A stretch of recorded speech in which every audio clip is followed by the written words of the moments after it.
20,000 টাকা, কিন্তু এখন আমার মনে হয় আমার যা ডিগ্রি আছে তাতে ওই স্যালারিটা আমার অনেকটাই কম। ম্যাডাম, একটা কথা বলবো? আপনি দেখবেন আপনি আপনার জীবনে অনেক দূরে এগিয়ে যাবেন। কেন জানেন? কেননা আপনার কথা বলার ধরন অনেক ভালো। আমি একজন সামান্য সিকিউরিটি গার্ড, তাও আপনি আমার সাথে কত ভালোভাবে ব্যবহার করলেন। আর একটা কথা, আপনি পড়াশোনাও জানেন। আর আপনি যেই কোম্পানি ছেড়ে এসছেন, আপনি সেটা নামে নিন্দাও করলেন না। আজকালকার দিনে সবাই সবার নিন্দা করে। আর আপনি শিক্ষিতও বটে, আর অনেক বুদ্ধিমানও। দেখবেন আপনি অনেক দূর যাবেন, আর আপনার জন্য অনেক শুভকামনা রইল। থ্যাংক ইউ সো মাচ, আমি আসলাম। Excuse me. নমস্কার স্যার।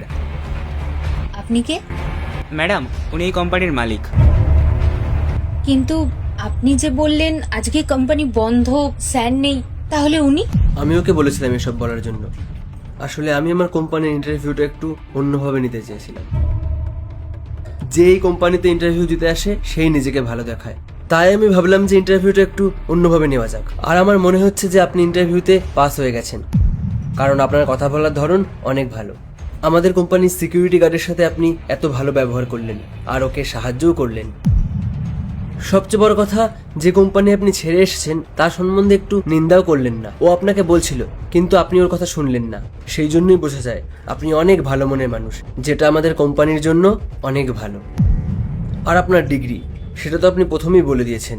আপনি এমবিএও করেছেন, আর 3 বছর আপনার হোটেল ম্যানেজমেন্টের এক্সপিরিয়েন্সও আছে। আমাদের কোম্পানিতে জবের জন্য এর থেকে ভালো কোয়ালিফিকেশন আর কি হতে পারে? আপনি এই ইন্টারভিউতে পাস হয়ে গেছেন। এটা আমার ইন্টারভিউ ছিল? হ্যাঁ, এটাই আপনার ইন্টারভিউ ছিল। ম্যাডাম, একটা কথা বলবো? এই কোম্পানিতে যেই কাজ করে না, সে নিজেকে অনেক ভাগ্যবান মনে করে। এখানে কেউ কারোর নামে খারাপ কথা বলে না, আর সবাই মিলেমিশে থাকে। আর উনি মালিক হয়েও আমাদের সাথে খুব ভালোভাবে ব্যবহার করেন। উনি অনেক ভালো মানুষ। Thank you so much sir. আমার কোম্পানিতে এরকম একজন এমপ্লয়ি চাই যে সবার সাথে ভালো ব্যবহার করবে, আর আমি জানি সেটা আপনি পারবেন। তো কাল থেকে আপনি জয়েন করতে পারেন। Okay sir, thank you.